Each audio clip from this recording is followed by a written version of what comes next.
Je suis née à Cannes il y a de ça près de 32 ans. J'ai vécu plus des 2 tiers de ma vie à Antibes. Combien de fois me suis-je baladée sur la baie des Anges? Combien de fois ai-je souri? Cette chaleur niçoise, ce sublime paysage d'une mer infinie caressant les galets de nos côtes, où assise sur nos sièges bleus, j'observe, je m'émerveille devant ces mouettes voyageuses. Quand on se pose sur la promenade des Anglais devant le bleu profond de la Méditerranée, que l'on admire bateaux, jet-ski, ou le soir, lors des fêtes nationales, des feux d'artifice, où plaisir, bonheur, paix, liberté, qui pétaradent aux 1000 couleurs de nos vies, de nos cœurs. Et puis un jour, un soir, ce 14 juillet 2016, alors que nous célébrons la prise de la Bastille qui symbolise la fin de la monarchie absolue en 1789 et le jour d'union nationale lors de la fête de la Fédération en 1790, un lâche déferle dans la foule au volant de son camion et... vous connaissez la suite. Combien d'anges s'en sont allés? Combien de rescapés? Combien de vivants morts? Ce n'est pas uniquement Nice qui est touchée, c'est une Union européenne.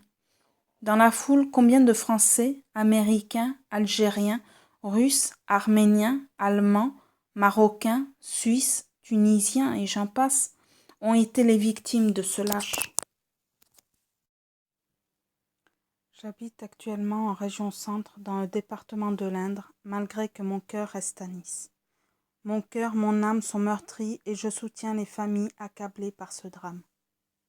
Actuellement, ne pouvant me rendre dans ma région natale, je porte un brassard en mémoire de nos victimes.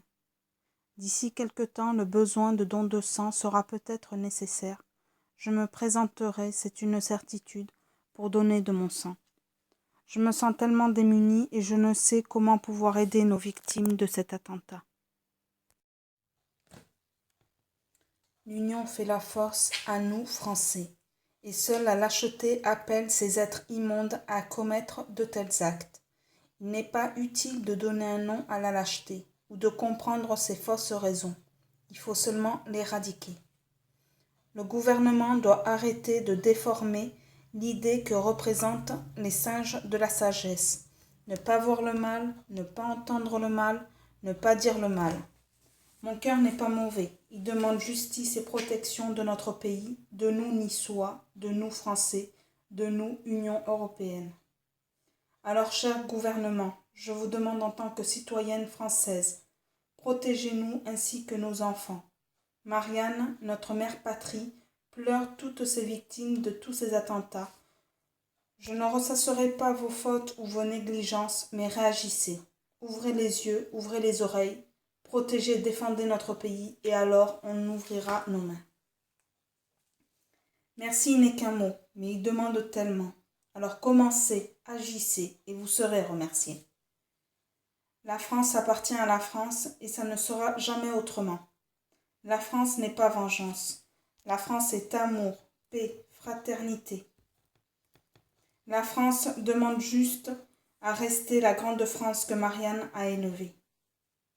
Pour l'amour de la France, pour toutes ces victimes qui ne sont pas mortes en vain, cher gouvernement, ne prenez pas de gants, agissez comme Marianne l'aurait fait.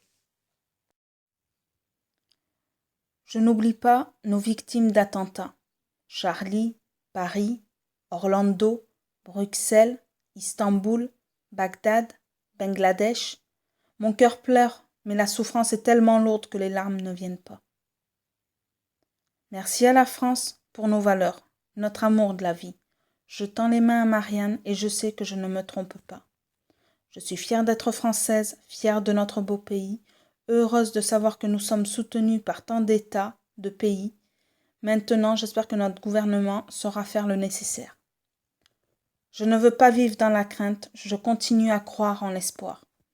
Avec toute mon émotion, mon soutien à nos victimes, aux familles et amis des victimes, à nous Français, à nous Union européenne. Sandy, Colorado.